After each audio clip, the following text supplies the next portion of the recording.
first reading is from the prophet Jeremiah. Jeremiah said, "I hear so many disparaging me. Terror from every side. Denounce him. Let us denounce him." All those who used to be my friends watched for my downfall. Perhaps he will be seduced into error. Then we will master him and take our revenge. But the Lord is at my side, a mighty hero.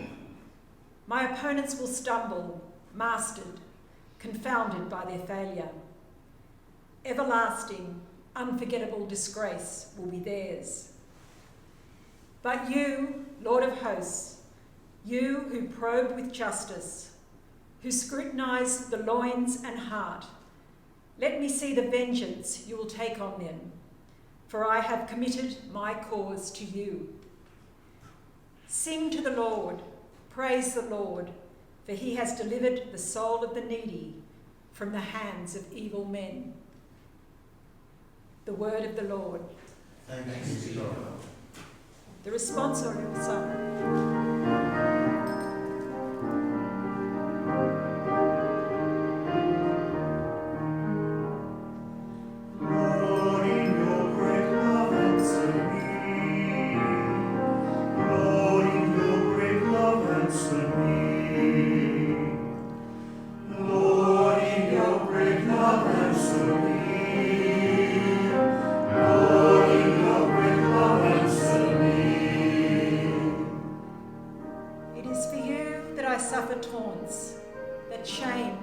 My face, that I have become a stranger to my brothers, an alien to my own mother's sons. I burn with zeal for your house, and taunts against you fall on me. Lord, in your great love answer me. Lord, in your great love answer me. This is my prayer to you, my prayer for your favour. In your great love, answer me, O God, with your help that never fails. Lord, answer, for your love is kind.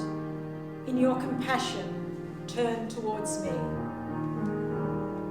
Lord, in your great love, answer me.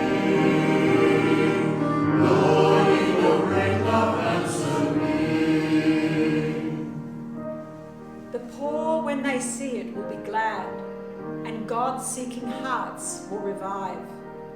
For the Lord listens to the needy and does not spurn his servants in their chains.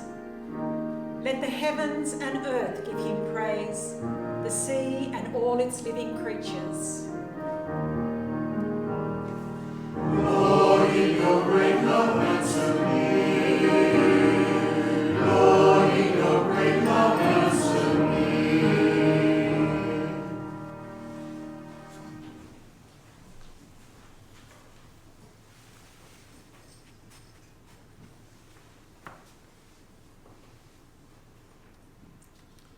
A reading from the letter of St. Paul to the Romans. Sin entered the world through one man, and through sin death, and thus death has spread through the whole human race because everyone has sinned. Sin existed in the world long before the law was given. There was no law, and so no one could be accused of the sin of law breaking. Yet death reigned over all from Adam to Moses, even though their sin, unlike that of Adam, was not a matter of breaking a law. Adam prefigured the one to come, but the gift itself considerably outweighed the fall. If it is certain that through one man's fall so many died, it is even more certain that divine grace, coming through the one man, Jesus Christ, came to so many as an abundant, free gift. The word of the Lord. Thanks be to God.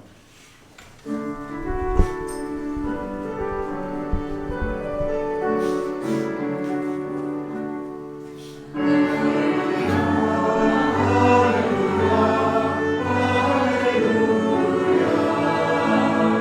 Alleluia.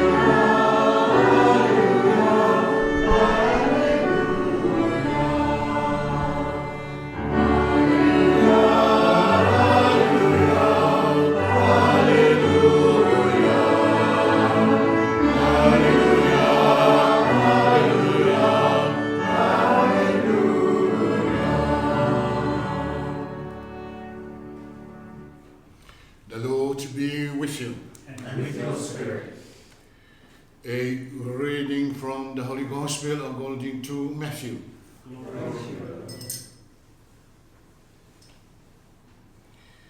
Jesus instructed the 12 as follows. Do not be afraid, for everything that is now covered will be uncovered, and everything now hidden will be made clear. What I say to you in the dark, tell it in the daylight. What you hear in whispers, proclaim from the housetops. Do not be afraid of those who kill the body, but cannot kill the soul. Fear him rather, who can destroy both body and soul in hell. Can you not buy 2 sparrows for a penny, and yet not one falls to the ground without your Father knowing? Why?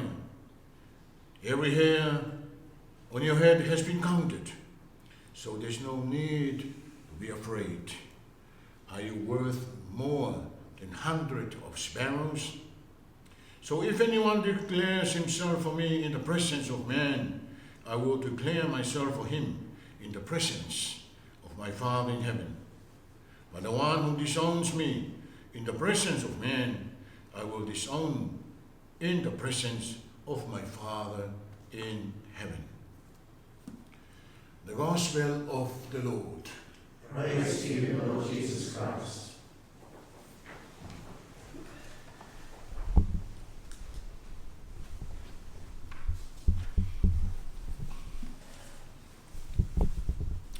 So I mentioned at the beginning of our Mass, it's today the 12th Sunday of Ordinary Time. It seems to me that there are many themes, but this is one.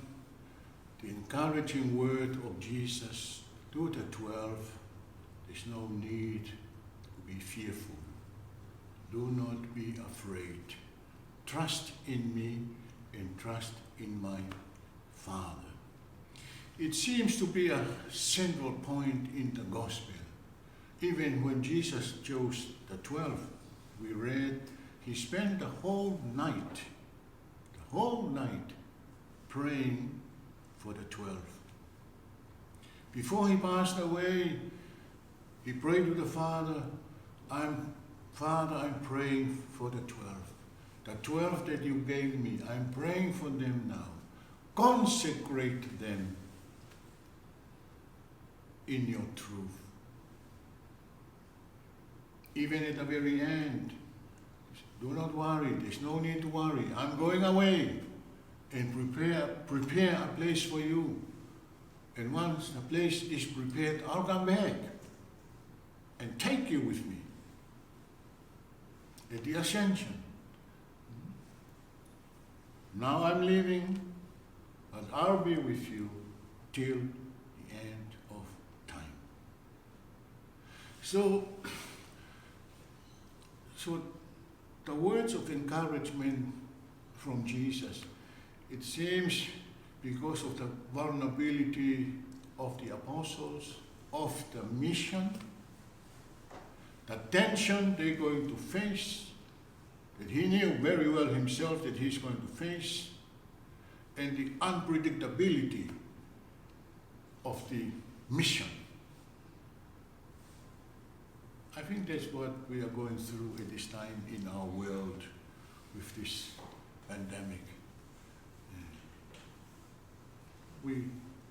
I think we have come to realize that we are vulnerable, our world is vulnerable, the tension that is coming everywhere, the unpredictability of our world. And if we want to go straight, the readings of today of what a just society is about. From the Gospel, the first reading of Paul, and the Psalm. So if we go to the first reading of Jeremiah, every time I read a reading from one of the prophets, so I think of the transfiguration of Moses, the Lord, and Elijah, the prophets. Just last week, when Elijah had his mission and he was on his way, and Elisha taking over, and he asked how smart he was. He asked, can you give me your spirit, but give me twice as much? And I was thinking, maybe if it's for me, I'll do the same, so I can cope. But this, I like what Elisha asked. What's so appealing for me with Jeremiah, how human he was. It said he was scared to death. And I've been thinking, when was the time, the occasion that I was most scared? So when God called him, he tried to run away or sidestep. I'm too young. I don't know how to speak. Not for me. The same with Jonah. He was asked to go to Nineveh, say going to Parramatta. He went to the opposite side, went to the city. So he met a whale. And then, so that's why I like Jeremiah. Very human. And then he was converted.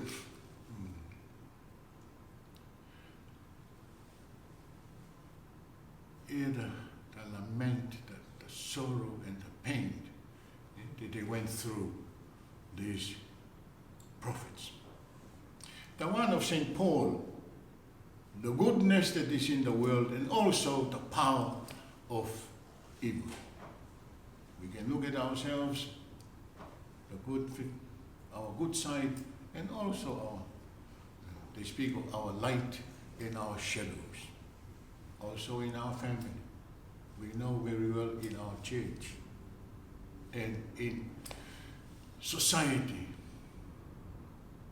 The Psalm of today, 68, as they say, the Psalms sums up all the reading. And what a beautiful response that we sang. Lord, in my most vulnerable, difficult time, answer my prayer. And the three stanzas of the psalm, the format of the psalm. So the first stanza, crying out, so this is someone, an individual lamenting. So crying out to God, please God, help me. That second stanza, if this is good for me, and I think our prayer should be like that. Yeah? If it's good for me, Lord, please grant my plea. And the third one is the songs of thanksgiving for God answering the prayer. The heaven and the seas and all creatures sing your praise. So they say that should also the format of how we encounter prayer.